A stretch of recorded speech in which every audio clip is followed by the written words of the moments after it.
Hi friends, എല്ലാവർക്കും നമസ്കാരം. ഞാൻ ആശാ സജി. 28 ഡേയ്സ് മാജിക് പ്രാക്ടീസിൻ്റെ 22ാമത്തെ ദിവസത്തെ പ്രാക്ടീസാണ് നമ്മൾ ചെയ്യാൻ പോകുന്നത്. അപ്പോൾ ഈ 22 ദിവസവും നമ്മുടെ മനസ്സിനെ നമ്മൾ റീപ്രോഗ്രാമിംഗ് ചെയ്യുകയായിരുന്നു. അപ്പോൾ നമ്മൾ എല്ലാറ്റിനും നന്ദി പറയാനായിട്ട് പരിശീലിച്ചു.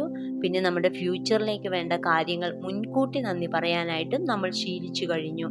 അപ്പോൾ ഇന്നത്തെ practice before your eyes. Rhonda Byrne തൻ്റെ ഒരു സ്റ്റോറി ഇതിൽ പറയുന്നുണ്ട്.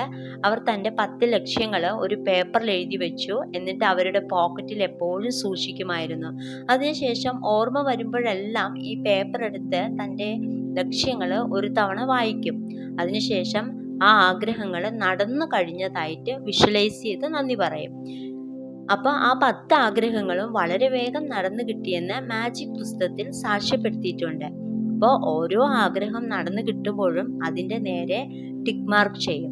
എന്നിട്ട് പുതിയ പുതിയ ആഗ്രഹങ്ങൾ അതിൽ എഴുതി വെക്കും. അപ്പോൾ നിങ്ങളും നിങ്ങളുടെ 10 ആഗ്രഹങ്ങൾ ഒരു പേപ്പറിൽ എഴുതുക. നമ്മൾ പോകുന്ന എല്ലായിടത്തും കൊണ്ടുപോവുക. പേഴ്സിലോ ബാഗിലോ പോക്കറ്റിലോ വയ്ക്കുക. ദിവസത്തിൽ 2 തവണ എടുത്തു നോക്കുക. ഓരോ ആഗ്രഹങ്ങളും വായിച്ച് വിഷ്വലൈസ് ചെയ്യുക. അത് നടന്നതായി സങ്കല്പിക്കുക. അതിന് നന്ദി പറയുക. അതിനുള്ള പ്രവൃത്തികൾ ഉടനെ തുടങ്ങുക. അതെല്ലാം നടന്നിരിക്കും. ഇന്ന് നമ്മൾ നടത്താൻ സാധിക്കാത്ത കാര്യങ്ങൾ നാളെ ചെയ്യുക. ഇത് ഓരോ ദിവസവും നമ്മുടെ സ്വഭാവമാക്കി മാറ്റുക. ഇതാണ് ഇന്നത്തെ പ്രാക്ടീസ്. അപ്പം ഈ പ്രാക്ടീസ് എല്ലാവരും ചെയ്യുക. അപ്പം നിങ്ങളുടെ ആഗ്രഹങ്ങളൊക്കെ വളരെ വേഗത്തിൽ നേടിയെടുക്കാൻ സാധിക്കട്ടെ എന്ന് ഞാൻ പ്രാർത്ഥിക്കുന്നു. അപ്പം അടുത്ത വീഡിയോയുമായിട്ട് വീണ്ടും വരാം. ബായ്.